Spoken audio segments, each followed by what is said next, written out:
દ્વારા અલગ અલગ કોમોડિટીઝ તેમજ ગોલ્ડ અને પ્લાસ્ટિક કોમોડિટીઝમાં ઇન્વેસ્ટ કરાવડાવી અને તેમાં 25% વધારે મંથલી રિટર્ન મળશે એ બાબતની લાલચ અને લોભામણી જાહેરાત આપી આ પ્રકારના વેપારી સાથે છેતરપિંડી થયેલી હતી.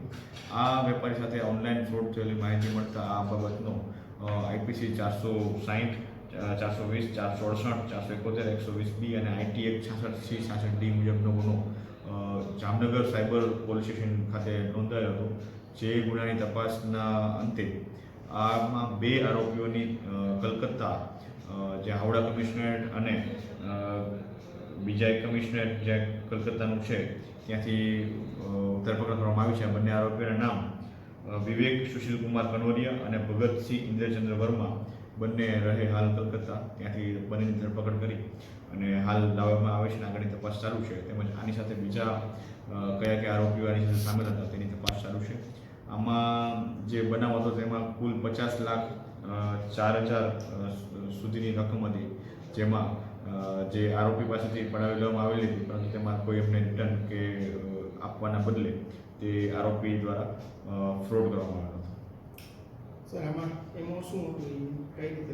સૌપ્રથમ આરોપી દ્વારા વોટ્સએપના મેસેન્જર મારફતે જે ફરિયાદી છે તેને એક ઇન્વેસ્ટમેન્ટ માટેની લિંક કે જેમાં ફેક વેબસાઇટ અને એક ફેક એપ્લિકેશન ડાઉનલોડ કરવામાં આપવા માટે આવી હતી અને તેમાં એનું ઈમેલ આઈડી અને મોબાઈલ નંબરના આધારે એક તેનું લોગિન આઈડી જનરેટ કરવામાં આવ્યું હતું, જેમાં તેને રિયલ ટાઈમ કોમોડિટીઝનું લિસ્ટ બતાવવામાં આવ્યું અને તેમાં રિયલ ટાઈમ કોમોડિટીઝમાં ઇન્વેસ્ટ કરી શકે એ બાબતે પ્લાસ્ટિક કોમોડિટીમાં ઇન્વેસ્ટ કરવા માટે જણાવેલું હતું. જેમાં મંથલી એમને 25%થી વધારે રિટર્ન મળશે એવું જણાવવામાં આવેલું હતું. જેના આધારે શરૂઆતના સમયમાં એને ઘણા રિટર્ન્સ પણ મળ્યા હતા કે જેથી જે ફરિયાદી દ્વારા વધુને વધુ પૈસા ઇન્વેસ્ટ કરવા માટેની લાલચ જાગી હતી અને આ પ્રકારની ફેક વેબસાઇટ પર જ્યારે એમને વધારે પડતા પૈસા એટલે કે 50 લાખ જેટલી રકમ ઇન્વેસ્ટ કરવામાં આવી હતી ફરિયાદી દ્વારા, પરંતુ આરોપી દ્વારા એમાંથી કોઈ પણ પ્રકારનું રિટર્ન આપવાને બદલે તે તમામ રકમ એમના બીજા એકાઉન્ટ બેંકના એકાઉન્ટમાં લઈ લેવામાં આવી હતી. આ પ્રકારે એકાઉન્ટને